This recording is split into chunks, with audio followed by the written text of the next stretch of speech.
द्वारा बिंब की विभिन्न स्थितियों के लिए प्रतिबिंब की स्थिति, साइज और प्रकृति के बारे में बात लेते हैं कि किस प्रकार से प्रतिबिंब बनता है, कहां पर वस्तु को रखने पर उसका प्रतिबिंब कहां पर बनता है।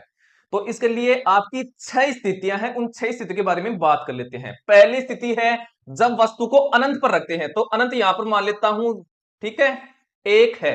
अब इस वस्तु का जो प्रतिबिंब बनेगा, इमेज बनेगी, वो कहां पर बनेगी, वो फोकस पर बनेगी, यहां पर बनेगी, इस फोकस पर। तो यहां पर दर्शाता हूं, एक डैश दर्शा देता हूं, ठीक है। अब दूसरी स्थिति है जब वस्तु को 2f1 के पीछे रखते हैं, तो देखिए यहां पर रख रहा हूं 2f1 के पीछे, तो इसका प्रतिबिंब कहां पर बनेगा, इसका प्रतिबिंब बनेगा यहां पर, f2 व 2f2 के बीच में बनेगा, यहां पर बनेगा 2 1 डैश। आपको ध्यान रखना है, जैसे जैसे हम आगे चलेंगे ऐसे ऐसे, वैसे वैसे प्रतिबिंब आगे चलता रहेगा, ठीक है। तीसरा है जब वस्तु को 2f1 पर रखते हैं, इसको क्या बोलते हैं, C1 भी बोलते हैं, सेंटर भी बोलते हैं, सेंटर फर्स्ट बोलते हैं, और इसको सेंटर 2 बोला जाता है, ठीक है, यह बात ध्यान रखना है। तो जब वस्तु को हम रखते हैं वक्रता केंद्र पर या फिर 2f1 पर रखते हैं, तो इसका जो इमेज बनेगा वो कहां पर बनेगा, वो यहां पर बनेगा, 2f2 पर या C2 पर बनेगा। तो ये 3 डैश लगा देता हूं यहां पर, ठीक है। जब वस्तु को 2f1 में f2 के बीच में रखा जाता है, मतलब ये चौथी स्थिति हो गई है, तो इसका इमेज कहां पर बनेगा, तो इसका इमेज बनेगा 2f2 के पीछे बनेगा, ये लीजिए यहां पर बनेगा इसका इमेज। ये बात समझ में आ गई।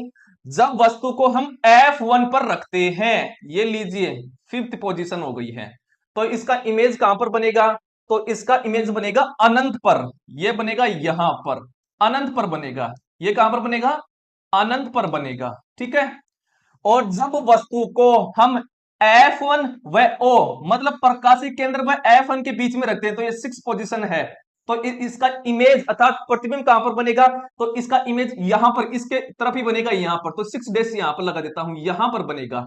ये बात समझ में आ गई क्या, बिल्कुल ये समझ में आ गई होगी, ठीक है, ये बात ध्यान रखना है। अब इस तरफ जो 4 ये प्रतिबिंब बने हैं, ये कैसे बनेंगे, ये बनेंगे आपके वास्तविक बनेंगे, क्या बनेंगे, वास्तविक बनेंगे, और वास्तविक बनेंगे, और वास्तविक बनने वाले प्रतिबिंब क्या होते हैं, उल्टे होते हैं, तो ये वास्तविक वो उल्टे बनेंगे, ध्यान रखना है।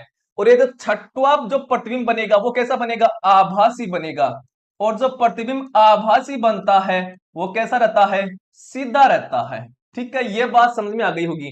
क्वेश्चन ऐसा आएगा, वस्तु को कहां पर रखे कि बराबर साइज का प्रतिबिंब बने, तो देखिए कहां पर रख रहे हैं, जब हमने 2f1 पर रखा, तो इसका देखिए प्रतिबिंब बना वो समान साइज का बनेगा, 2f2 पर बनेगा, तो 2f1 पर वस्तु को रखने पर 2f2 पर